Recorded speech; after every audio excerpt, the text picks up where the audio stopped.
Welcome, truth seekers and trailblazers, to the Bigfoot, Wildman Boogers show, the podcast where shadows move, legends breathe, and Bigfoot might be closer than you think. Every week, we trek deep into the unknown, diving into eyewitness accounts, breaking down the evidence, and exploring the mystery behind the North America's most exclusive cryptid. We're here to bring you real encounters and all the wild, weird, and wonderful things that go along with Bigfoot, Wildmen, and Boogers. Whether you're a diehard believer, a backyard camper, or just here for fun, we're thrilled to have you with us. Before we begin, don't forget to like, share, and subscribe. It helps us grow the tribe and bring even more wild encounters out of the woods and into your ears. Now, grab your gear, steady your nerves, and let's take that first step into the woods with D.A. Roberts tonight. Hey, there he is. Hey, how y'all doing? Hey, great. Who are you? I'm a hillbilly from the Ozarks. There's not a thing wrong with that. Not at all. I'm just a farm kid from Route 3, Lebanon, Missouri. Love it. I was born and raised in the Ozarks. Grew up on Ozark storytellers.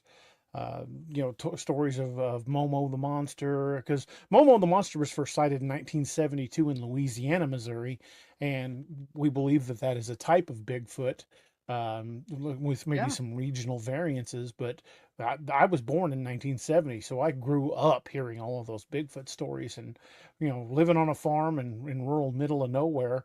And in 1970s, you were lucky if you got two channels on a good day. So most of the time I was out in the fields and playing in the woods and running in the creek bottoms. And, I'm the youngest of 11 kids, 6 brothers and 4 sisters. So when we had a farm, so we were always out. Yeah, we were always out playing in the woods or playing baseball or Red Rover or hide and seek, all those kids' games. But we were always out in the woods. And growing up, heard a lot of weird things in the woods. And, I just got interested in Bigfoot from a very early age. And I've been digging into the mystery since, I was old enough to really understand what I was looking into. And it's just kind of grown from there. I spent most of my adult life in one uniform or another between the military and law enforcement, mostly law enforcement. I did about 20 years in law enforcement, all told. So I come from a factual evidence-based background. So I try to apply that to my Bigfoot research. We treat evidence forensically. We do things we have a meticulous method to the way we do things, and we want to rule things out before we assume what we think we know. Sure. Absolutely. So we approach this from a very logical standpoint, because I truly believe that they are real flesh and blood creatures. And I'm not knocking anybody that thinks they came from Alpha Centauri or the aliens brought them here or they come from another dimension. I'm not knocking any of that. But in, over 40 years going out in the woods of the Ozarks, I've never encountered anything like that. So I'm not saying it doesn't happen. I'm saying it's never happened to me. And Sure. we just kind of approached it that way. I am a best-selling author. I've got 36 books currently in print, getting ready to release the 37th. And a lot of that's cryptid-based horror and Ozarks legends. I write fiction because it's fun. But I take my Bigfoot, my cryptid research very seriously. And we've gone on some pretty wild expeditions. Exactly. I hear you. I agree with that. I think that's why we get along so well, D.A. We first of all, we come from the same part of the country, right? Southern Missouri. Missouri, right? Webster County. Woohoo. Exactly. Stone County. Laclede County. Exactly. And, we have the same kind of philosophy when it comes to Bigfooty. I believe they're flesh and blood. I have not had a lot of the odd things that people talk about. That's not happened to us. And like you said, doesn't mean it doesn't happen. It just means I haven't experienced it. So, so with all that being said, So if I understand you correctly, basically you just had an interest going. You didn't have like any kind of encounter as a young child, right? As a little kid, and this is one of my earliest memories. I was probably 3 or 4. I remember my parents making me sleep on a pallet next to their bed. Just blankets on the floor with a blanket for like weeks. And when I was older and asked them about it, they said, "Well, there was a screech owl that was outside your window every night, and you couldn't sleep." And I got to thinking about that, and there was no tree outside my bedroom window. It was just flat ground. So I was always thought there was something odd about that. And well, as a kid, they told me I had crazy wild imagination because I would talk about people in the woods behind the house, and I barely remember this. I mean, I was a kid, and made up stories about what I used to call bob wolves, and they were wolf-like things that were roaming around out in the woods. And Yeah. of course, everybody thought I was just full of crap because I was 5, but those stories persisted. Right. And I grew up like learning to mimic birds, and I would mimic, owl calls and everything. But I kept hearing one call from the woods behind our house, behind our farm, as we had the house set, and we had an orchard that was kind of at the back of the house, and then we had a big open field, and at the back of that field was all woods. And I would hear noises coming from the woods that I couldn't mimic. And it took me a long time to finally be able to mimic the noise. And Yeah. that actually grew into our belief that a good chunk, I'm not saying all, but a good chunk of what people refer to as wood knocks are actually done with their mouth. Yes. I'm right there with Yeah. you, I because I learned to pop my tongue and make that sound. And you can ask Robbie Rains or any of the guys that have been out in the woods with me. I can do it on one side of Table Rock Lake, and that is a big lake, Yeah. 750 miles of shoreline. I can do it on one side of the lake, and you can hear it on the other. And that's just me. That would make I'm total not. sense. A lot of native Yeah. tribes all over the world use mouth sounds. yeah. And I did it. I was talking to Eli Watson from Small Town Monsters at the Gatlinburg Bigfoot convention a couple years back, and we were just chatting, and I mentioned that, and he goes, "Really? I've never thought about it, but being done with the mouth. Can you do it?" And I did it, and it was like everybody in the convention room stopped and turned because they heard that noise. I was like, "God dang, that was louder than I thought it was going to be." But Eli's like, "Holy crap, that is exactly what I heard." Yep. Mhm. Yeah. So I'm not saying that 100% of the time that's what it's doing, but I think we've all been out and heard those knocks, or we've done a couple of knocks and got an immediate response. So I'm pretty sure Bigfoot's not walking around the Ozarks mountains with a Louisville Slugger on his shoulder waiting to tap Morse code back. So if they get an immediate response, they're doing it with what's quickly to hand. Yeah. Yeah. Whether that be mouth Makes and hands, however it is they do it. Exactly. I'm right there with you, because there's been too many times when we've done a tree knock and got an immediate response. And it's like, okay, if I was going to respond to that, I got to look around, find a piece of wood, first of all.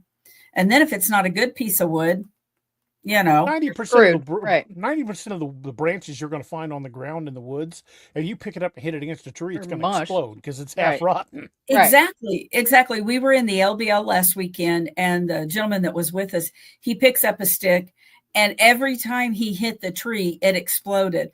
Finally, the last time when he hits the tree, he gets the perfect knock, and the stick explodes.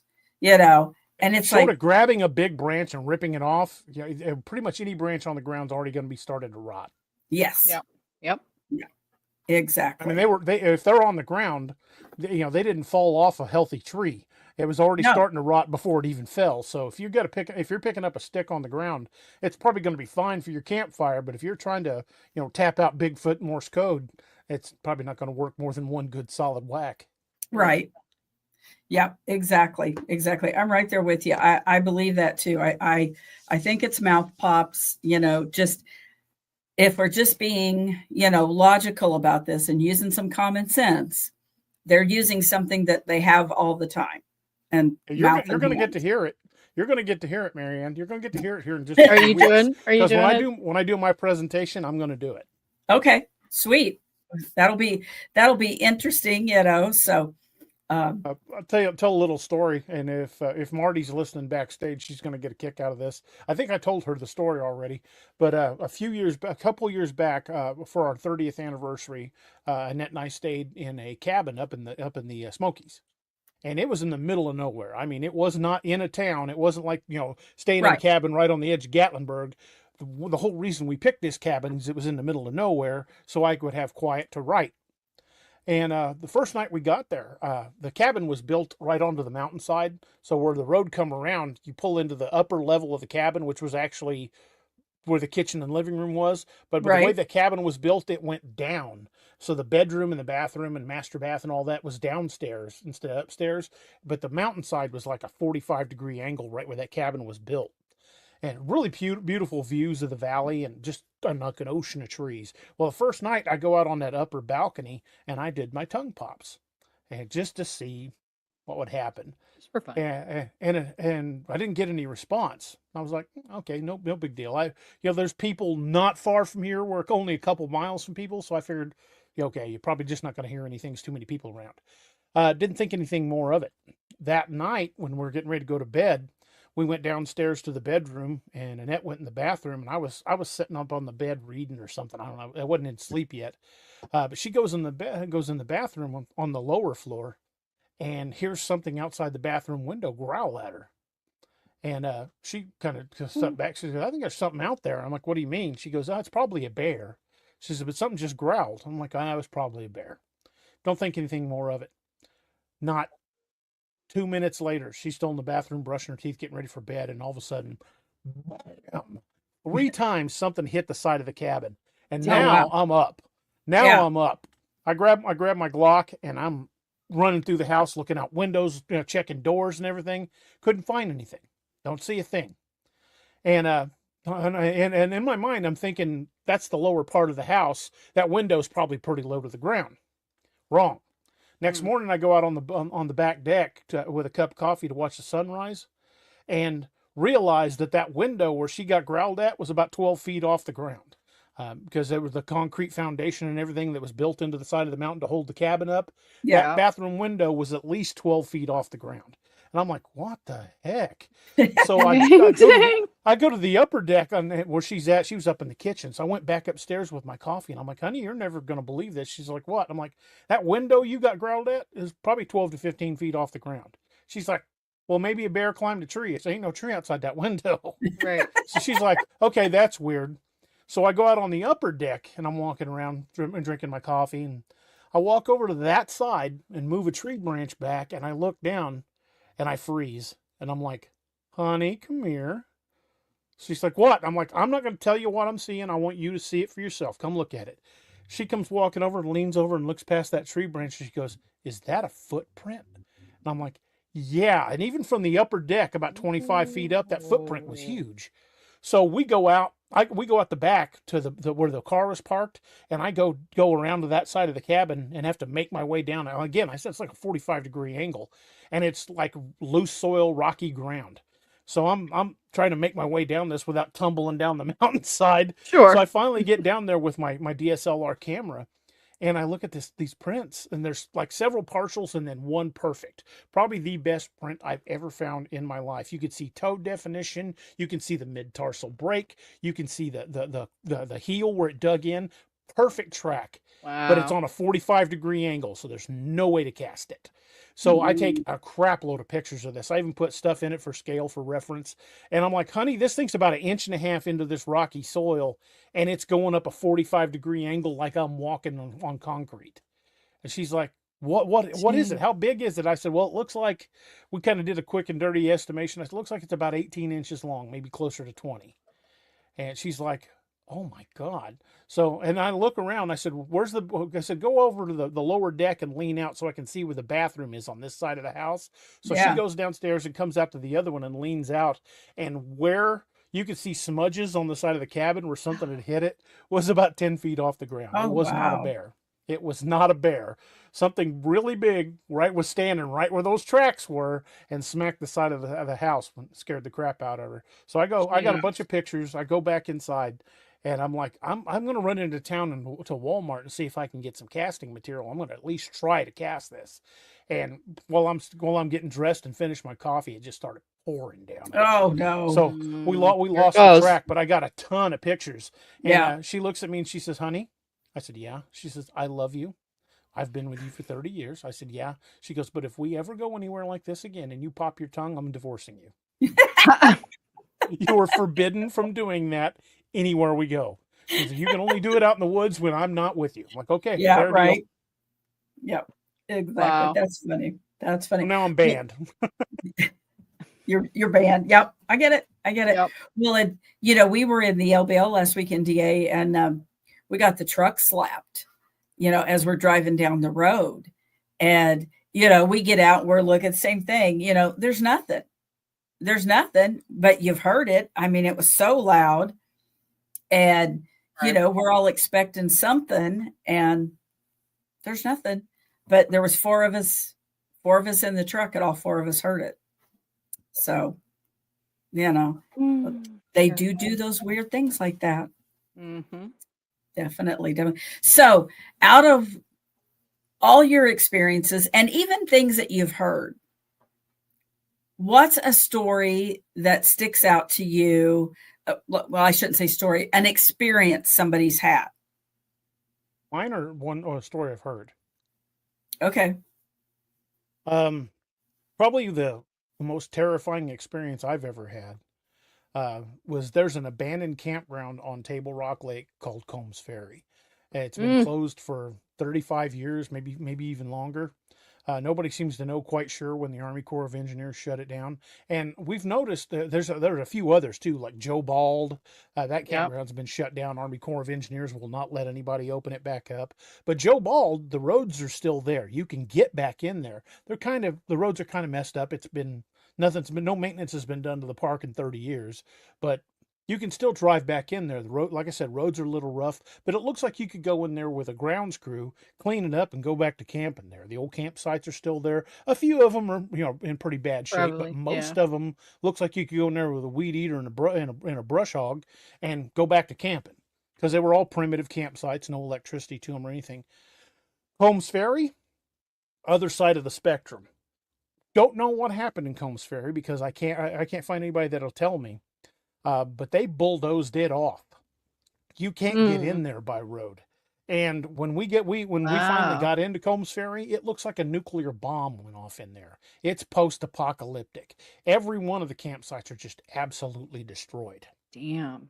Well, we found out about Combs Ferry, and we'd been planning to go in for a while.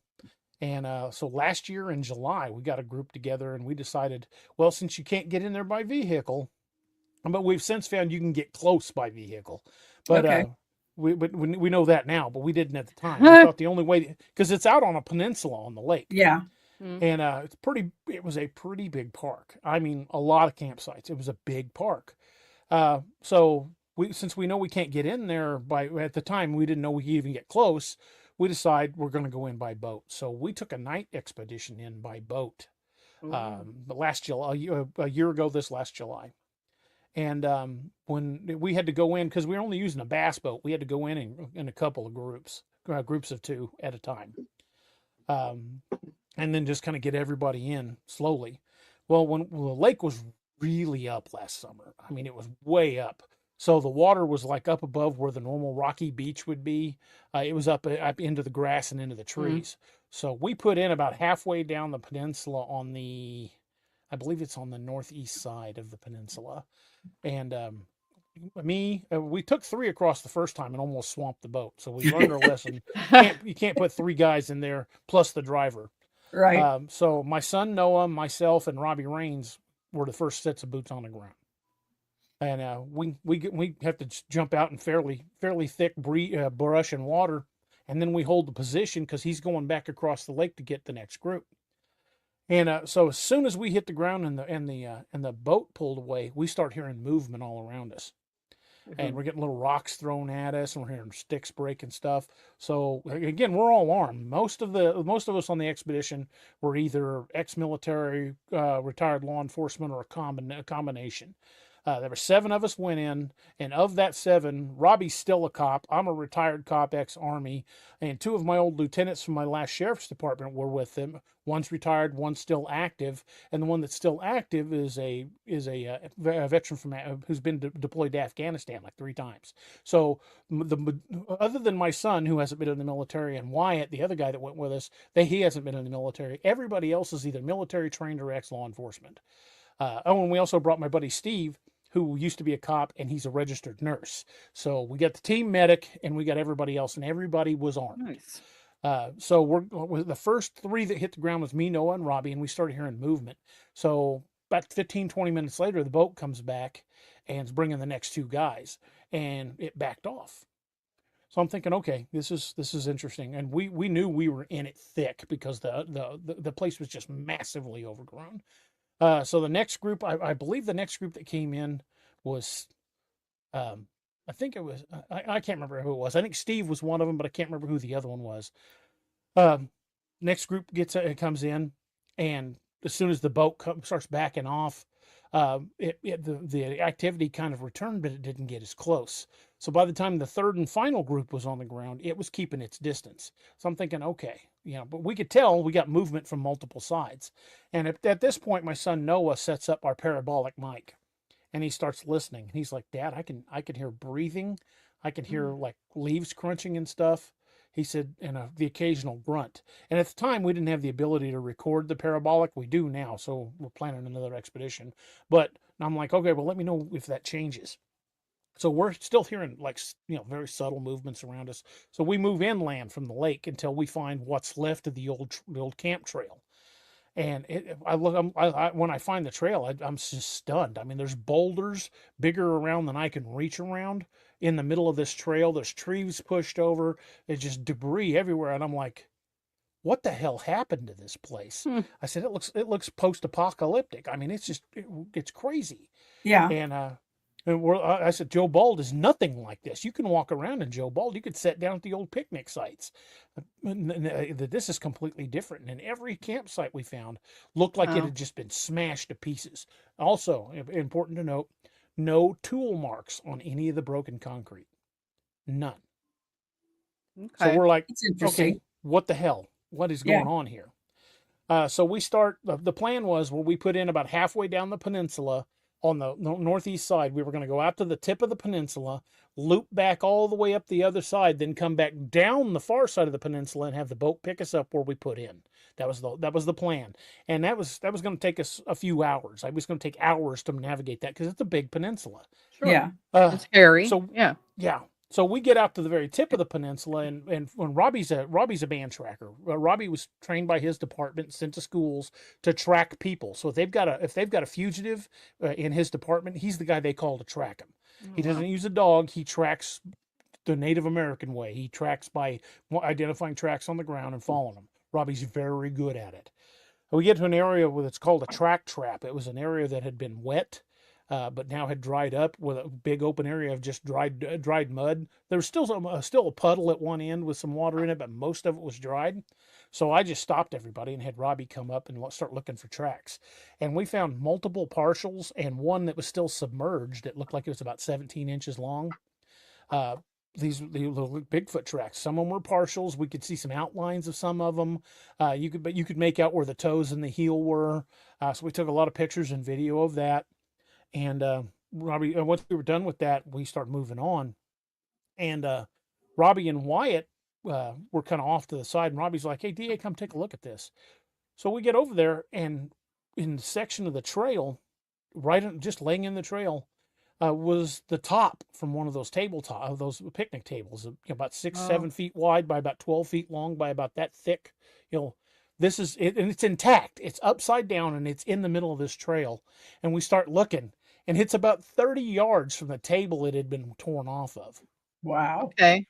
And it was intact, laying in the middle of the trail. I've got pictures of Robbie standing on it. So we're like, what the hell? How did that happen? I said, this would have taken heavy equipment, but this place is so massively overgrown and tangled, you couldn't get heavy equipment in there. There's no way. You couldn't get through there on a motorcycle or a four-wheeler. There's just too much junk. We were having a hard time walking through some of it. Sure. So we start, up the other side of the peninsula. And at that point, Steve tells us, hey, guys, my leg's starting to hurt. Come to find out that when Steve jumped out of the boat onto the shore, he actually broke one of the bones in his lower leg just above the knee. Ah. We didn't know that at the time. Steve's walking on it. And he's Right. like, my leg's really starting to hurt. I'm like, okay. Well, so we kind of put, he's the medic anyway, so we put him toward the center. And Noah's like, Dad, I'm hearing something. I'm like, what? He goes, it sounds like somebody's talking. I'm like, what do you mean? So I go over and he's got headphones plugged into the parabolics. I take one of them, pop it in, and sure enough, we hear what sounds like. You ever watch one of those old, like, really crappy 1970s kung fu movies where they're like, and you hear them Yeah. talking? That's what Yeah. it sounded like. It sounded like the dialogue from a bad Chopsaki film. Okay. I'm like, what the hell is that? Because I'd never heard it before. I mean, like, and Yeah. Noah's like, it doesn't even sound like he says, it sounds like they're talking, but it doesn't sound like a language. I'm like, Yeah. I don't know what the hell that is. Okay. And then I got to thinking about the samurai chatter, but it wasn't the same that they'd played. It was different. It was more guttural, more grunting. Yeah. And I'm like, I said, I want to say this is like the samurai chatter that Ron Moorhead recorded, but this is different. And I'm like, God, I wish we could record this. We need this. And he's like, yeah, next time we'll come, when we come back, we're going to have a better parabolic so we can record. I'm like, all right, fine. But, I want to make notes of everything that we're hearing. So at that point, we all had headlamps on to keep our hands free. I Right. turned mine off and I moved a little ahead of everybody, moving the trail on up toward, the back side of the peninsula. And I'd only made it maybe 10 yards or so when I hear Robbie say, D.A., you might want to get back here. I'm like, what? He goes, I don't know where you're at. I can't see you, but you need to get back here. So turn my headlamp on. I go back, and Robbie and Wyatt are at the back of the group looking at something off the trail. So I go up to them, and then I turn and look. And hanging in the tree at about 6.5 foot is the dismembered front leg of a deer. It wasn't cut. It had been grabbed and snapped and twisted off at that first joint. So about this much of that front leg is hanging in that tree with flesh still attached to it and hide wrapped around the branches. And at first, mountain lions take animals up trees, things like Right. that. But this tree was only about that big around. It is So not big enough. Not Yeah. big enough to support a mountain lion. And the branches it's woven around are only about that big around, like the size of a pencil. So that's not even supporting the weight Dang. of a raccoon. No. Whatever put that into that tree branch had hands. And we're just staring at it like, holy crap, what the hell is this? And so we start talking about it, and there's fresh blood. The blood is still red. There's no flies on this. And this is July in the Ozarks. There's flies. Yeah. There's no flies on it. There's no maggots on it. There's no smell of decomp. So this has been put there probably since we hit the ground on the other side. It has not been there long. Even Steve's like, yeah, there's no lividity in this. The blood is still damp. Yeah, this has been here not very long at all. And I'm like, what do we guys think it means? So we start talking back and forth, and we come to the conclusion we were pretty sure it was a territorial marker. Like Yeah. That's kind Yeah. of what I was wondering if I So was going to ask. So being the Ozarks born genius that I am, we decided to go on. We don't take it as a Yeah, territorial no big marker. deal. We're like, Yeah. we'll just keep Yeah, look going. at that. Yes. Yeah. So we continue down the trail. We haven't made it 10 yards. We're right about where I was with the headlamp off when I believe it was Steve said, what the hell is that? And we turn and look to the opposite side of the trail, and in a sapling that's about the diameter of a quarter at head level is the No. front half of a trout that has been ripped off and shoved into the crook of that tree. Half of a fish is sitting in this right across from where the deer leg was. And at this point, we're like, yeah, this is definitely a territorial marker. Definitely. So we jokingly refer to it as the Missouri tree trout, but there's, fish don't climb trees. No. And that tree wasn't big enough to support even a large bird. Plus, the canopy was massively overgrown. So if it'd been an owl or an eagle or something like that, it would land on one of the upper branches. It wouldn't have fought its way through all those branches to land on this little bitty sapling down at ground level. Right. Sure. So again, we're thinking that something, and everybody we showed the pictures to, like, yeah, that had to take hands to get that to wedge in there. Yeah. And you could look at the fish. I can send you the pictures, or I'll actually be showing some of them at the presentation. Okay. But you can tell it's not a straight cut like somebody cut it with a knife. Right. It's jagged. It has been pulled off, and it's from like about an inch or two behind the gills to the end of the head. Just got pulled off and stuck in that tree. And Steve, at this point, Steve's like, guys, my leg is killing me. And we're like, all right, man. So Estrella, who was one of my lieutenants, I call him over and I'm like, you get the GPS map pulled up? He said, yeah. So he pulls the map up and him and I are looking at it. And I'm like, we need an extraction point. We got to get Steve out of here. He's hurt. And he goes, what's this up here? And he's zooming in. I said, it looks like an old boat ramp. And he's like, yeah, I think you're right. I think it looks like an old boat launch. I said, how far is it? He goes, a couple 100 yards, maybe. So I turned to Steve. I'm like, do you think you could make it a couple 100 yards to this boat ramp? He's like, yeah, even if I got to lean on somebody, I'll get to that boat ramp. Yeah. And well, Steve was kind of the skeptic of the group, but once he saw the deer leg and the fish head, yeah, he was no longer on the skeptic fence. He's like, I don't know what the hell did that, but that took hands. So right. At this point, Steve's a little concerned for our condition.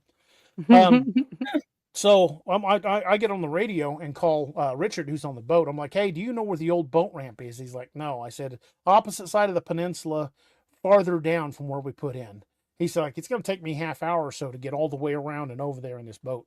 I said, well, okay, well, when you get over there, stay offshore until you see our lights.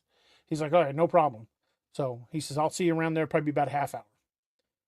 So we continue moving, and there's a lot of like bulldozed areas with big boulders and stuff where they really went to extreme to keep people out of there.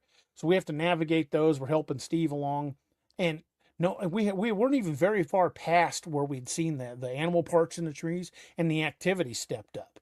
Now we're getting we're hearing grunts. We're seeing dark shapes passing between trees, and it's on all sides. It is on all sides of us. It is completely all the way around us. Yep. And we're getting little rocks thrown at us. We're hearing grunts. And one of my other lieutenants, he's retired now. His name is Jenkins. At that point, he looks at me and goes, I wish I'd have brought a bigger gun. And I'm like, yeah, because we were all carrying 9mm so we could exchange ammunition.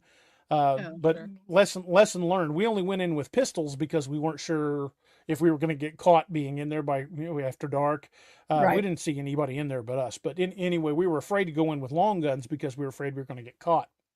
Sure. But so we get Steve secured where we could help him get him over the obstacles, and we come out into what's left of an old parking lot. It's really it was paved at some point in the past, but it's mostly broken asphalt and gravel now.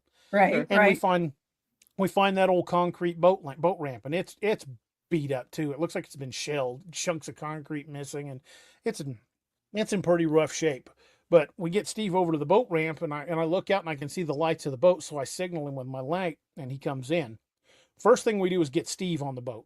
And then I have Lieutenant Jenkins go out with him because Jenkins is a medic, and he's a level-headed dude, and he's armed. So we got one person that's capable to take care of Steve. They head out. Now there's 5 of us on the ground, and we're standing on the boat ramp. Get closer. We're like, oh crap! We can hear them, and everybody's on edge at this point. So we're all standing there like our hands on our weapons. Everybody's looking around, but they're not getting close enough to get into the lights of our headlamps. And I look over at Robbie and I'm like, are you hearing this? He goes, yeah, I'm hearing this. He said, they're all around us on every side except for the water. So we've got our backs to the water watching the woods all around us. Yeah. And about 25 minutes pass, and here comes Richard with the boat.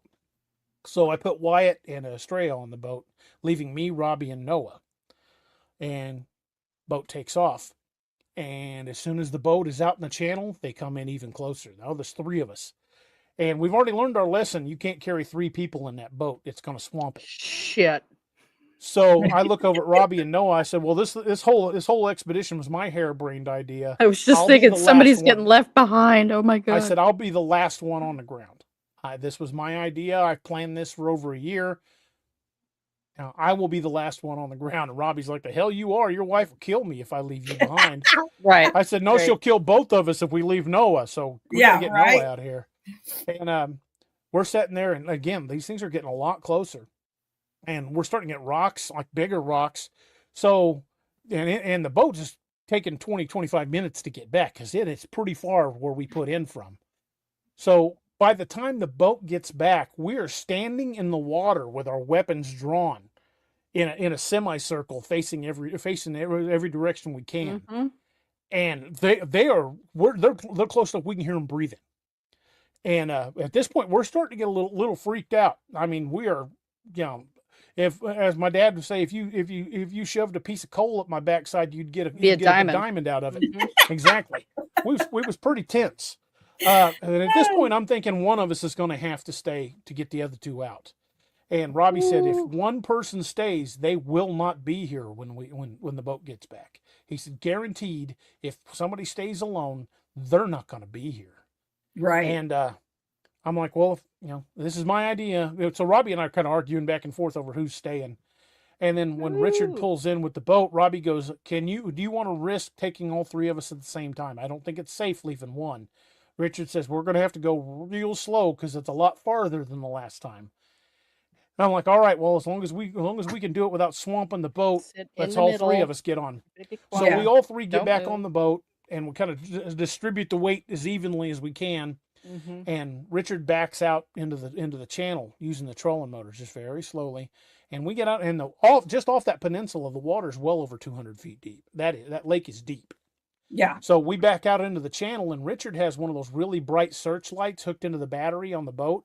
And he lights it up, and there's like a light fog on the lake because the lake water is much cooler than the air around us.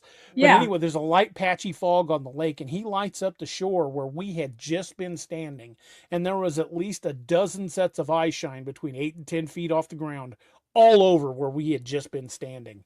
And I'm taking pictures, and only a couple of them came out because you can barely see the points of the eyes because of that stupid fog. My camera wouldn't pick anything up because we didn't take really good camera equipment. We just took our cell phones because that was supposed to just be a recon. We weren't expecting to really find much. Right. But looking at all that eye shine, I looked over at Robbie and I said, I said, it's a damn good thing we all three got out of there. Robbie said, if we'd have stuck around, they'd have got all three of us. And that's probably the most in danger I've ever felt on an expedition. I truly felt like we were all, like, as to quote Lord of the Rings, looks like meat's back on the menu, boys. Right. Jeez. Yeah, so we were all like hands shaking when we got back to shore. We're like, oh my God. And when we get everybody back and we're talking, I'm like, all right, lesson learned from this. Yeah. We take more guys next time, and we take bigger guns. Bigger boat. So you haven't ever been out there during the day, right? I have now. I hadn't at that time. Okay. So when you went back out there during the day, what was it? You still get the same kind of vibe from the place? Was it different? What'd you see during the day? During the day, you can really get the scope of just how destroyed that park is. I mean, it is absolutely destroyed. There's not a single place where you could pull in and camp. But at Joe Bald, like 80-90% of the old campsites, if you could, knock the brush back, you could set up a tent camp. I mean, Joe Bald's still in good shape. Combs Ferry is not like that. It is absolutely destroyed. That's the first thing that strikes you. And the second thing that strikes is just how quiet it is out on that peninsula. You don't see animals. You don't see deer. You don't see squirrels. There's nothing on that peninsula. And about the only thing you hear during the day is the wind going through the trees. That's interesting. So now, how far apart are these two? They are about, as the crow flies, probably about 5 miles on opposite sides of the lake. But by the twisty Ozarks roads, it's probably closer to 10 miles. But but if you went straight from one to the other with a boat, maybe 5 miles at the most. Okay. So, what do you think you encountered that night? Do you think it was? Go ahead. I think we ran into a group of Bigfoot. Okay. Because that's the kind of tracks you saw, right? Mm-hmm. Yep. Okay. So that's so short of like the growls and the grunts, there wasn't any like Breathing. whoops or anything like that. We didn't hear any. We didn't hear any whoops, but we did see a lot of dark shadows moving among the trees, but never Yeah. getting close enough where we could light it up with a flashlight. Right. Okay.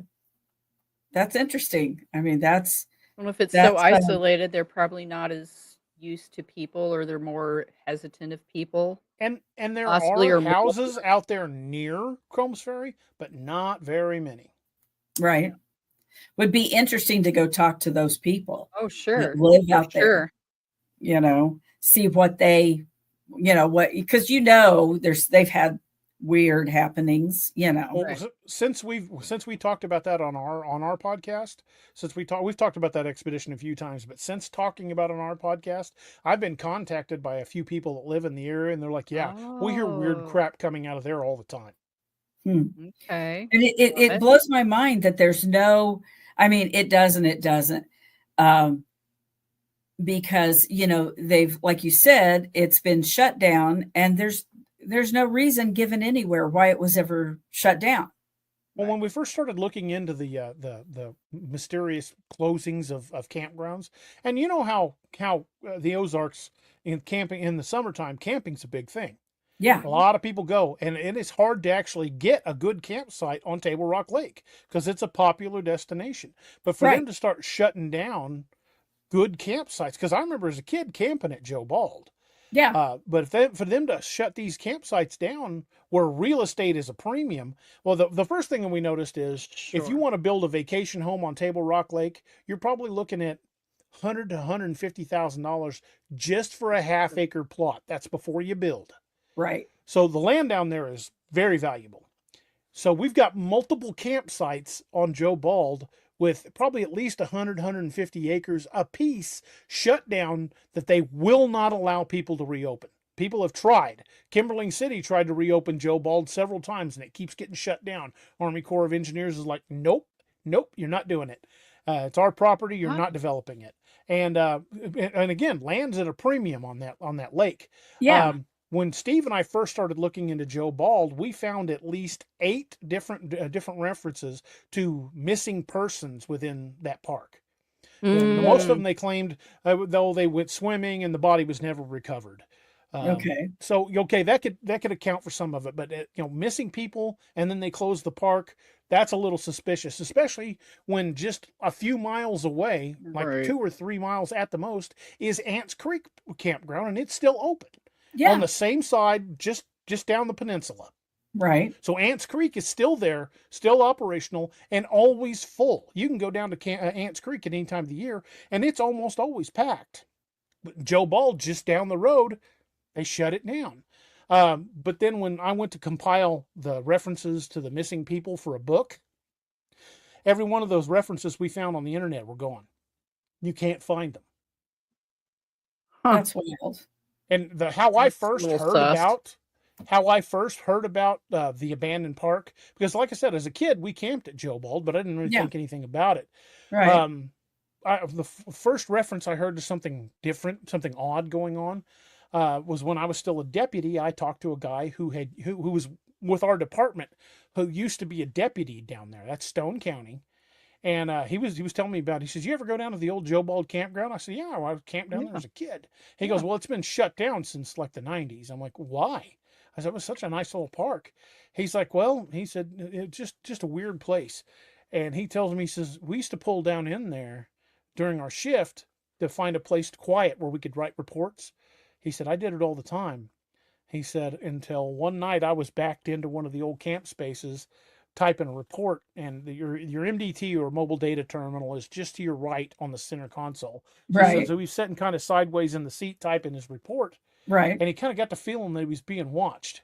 He said, so I stopped and I was looking around. He said, the windows are all up. I got the AC going, the engine's running, and I don't see anything. He said, and all of a sudden, something hits the back of my patrol car so hard, it bottoms out the suspension. He said, so I put my foot on the brake and the brake lights come on.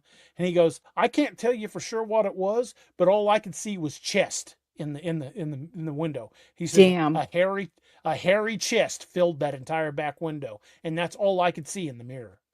And I said, well, what did you do? He goes, I put that car in drive and I got the Driving. hell out of there. Pew. He said, Right? I haven't been back since. He said, I won't go back to that park. He Wow. said, he Yeah. said, the hardest part was explaining to my duty sergeant on that night why I had 2 massive dents in my trunk deck. Oh, Wow. shit. That's interesting. I mean, because Heard that's the so stuff many you just law don't enforcement hear. stories from around Table Rock Lake, it'd blow your mind. Stories Yeah. that cops just don't tell anybody but other cops. Right. Oh, Right. sure. But yeah, they can't. Yeah. They can't. So Which is why I didn't even talk about, doing Bigfoot research when I was still a deputy. Because the last thing I wanted is some smart-ass prosecuting defense attorney going, oh, so you like to look for Bigfoot, huh? And then try to Right. discredit you on the stand. Because they will do crap like that. So I Yeah. just kept it really quiet. Now that I'm retired, I don't give a damn who knows. right. Exactly. Yeah. Yeah, they'll use that against you and try to make it sound like you're crazy because you do it, And it's like when you get people finally to start talking to you, there's more people that have seen it than haven't or had Some sort of sounds experience. or some kind of encounter, Yeah, Sure. exactly. I went to a training seminar with multiple jurisdictions at it. There was when you're an officer, you've got to keep your license current. And state of Missouri requires, I believe it's 22 or 24 hours that you have to have of accreditation every year to keep your license active, your post license, your post certification. So we would go to like other agencies to get these classes because our own agencies didn't always offer them. So Right. we were always looking for where we could pick up a few hours of training. And I went to a bunch of them just in surrounding areas. And I went to one with some folks, and you guys are familiar with this area. This one officer I talked to, I'll tell you the county, but I'm not going to tell you where it was. Okay. Well, you guys will know, but anybody listening may not know. He was in Berry County, Okay. and Berry County's not Arkansas, but it's close enough to hear the banjo music. Yep. Right. Exactly. Paddle faster. Yeah, and Berry County is a very rural, very poor county. At any given time, for a county that's, I want to say 50,000 square miles or something like that, it's a big county. At any given time, on the overnight shift, there might be one deputy on duty for the entire county. Wow. That's a poor department. Yes. It's largely rural.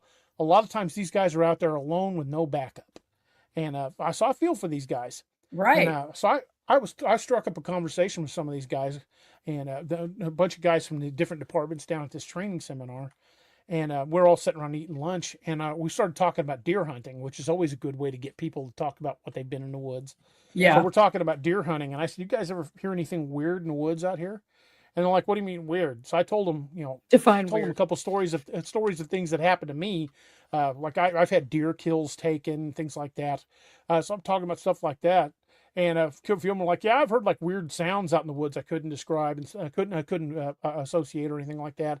But nobody really came forward until a few guys had wandered off. And this one old boy from Berry County goes, "I'll tell you a story, but you're probably not going to believe it." I'm like, "All right." Try me. He says, "You want to tell this story? All I ask is you don't say my name. Yeah. Don't put my name in this because I'm planning on retiring from this department." I'm like, "Okay, all right, let me hear the story."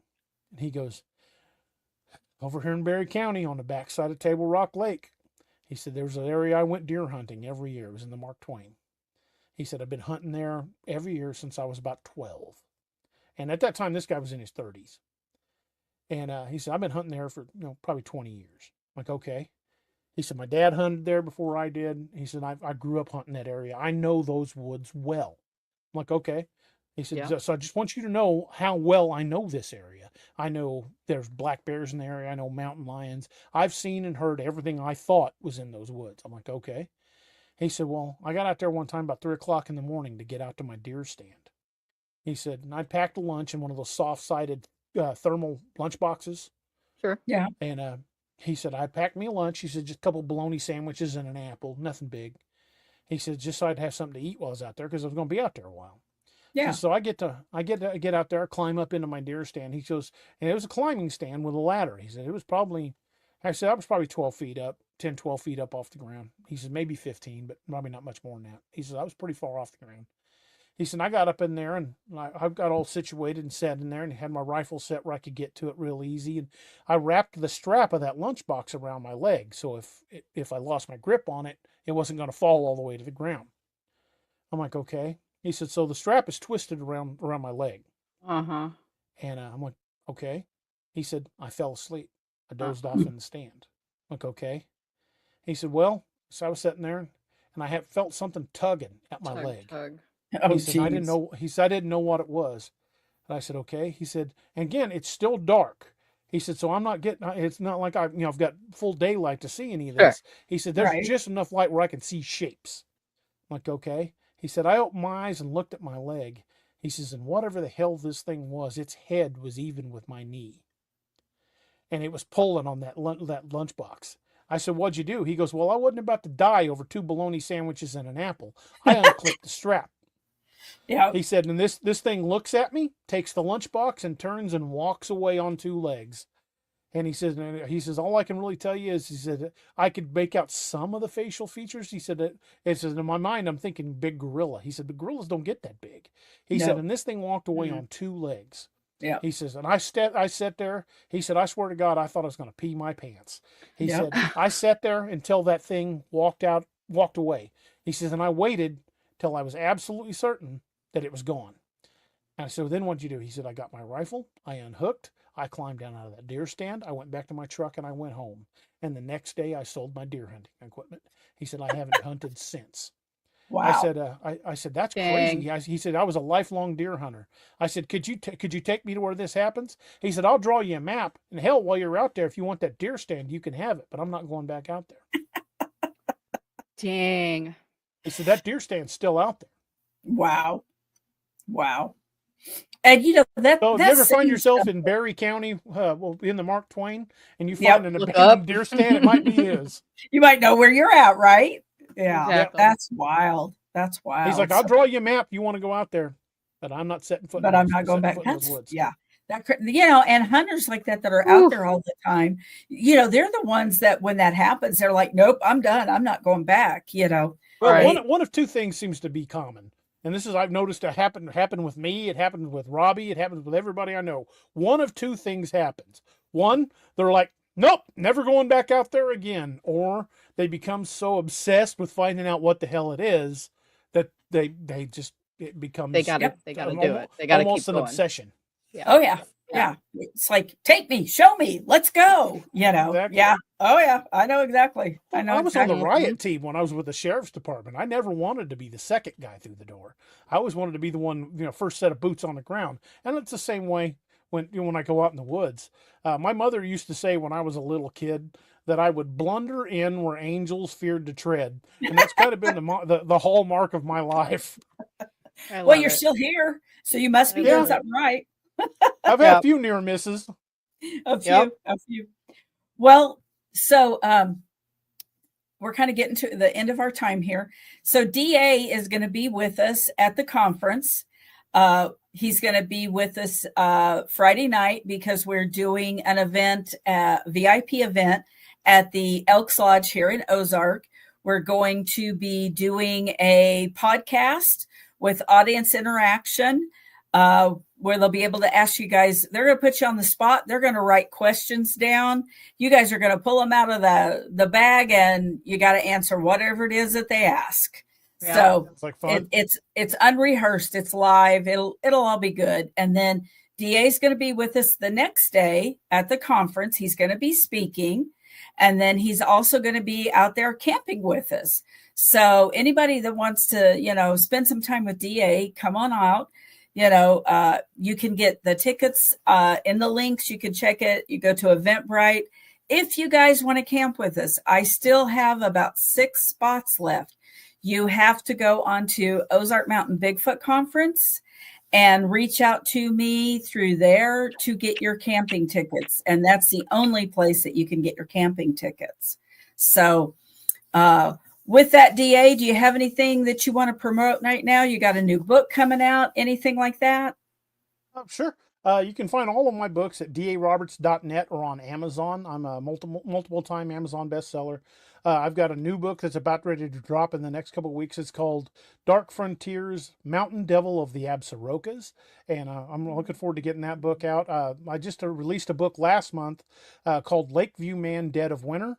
And the Lakeview Man series is all set around Table Rock Lake. Oh, I Yep. love it. Because that's what it used to be called, was Lakeview. Yep. Mhm. Yeah, the Exactly. Branson West was Lakeview. Yep. There's still Was people that Lakeview. refuse to call it Branson West. I did Yeah. for a long time. I called it Lakeview, because that's what I grew up with. It was Lakeview, Mhm. So yeah, understand Yep. it. Well, great. Yep. So, all right, guys. Well, okay, tribe. That's all we have for this episode of Bigfoot, Wildman, and Booger Show. Thanks for wandering the woods with us today. If you enjoyed today's encounter and want to keep these legends alive, don't forget to like, share, and subscribe. It helps us keep track of the wild and legendary encounters that make Missouri so special. We'll be back soon with more mysteries, more encounters, and maybe a few surprises hidden in the shadows.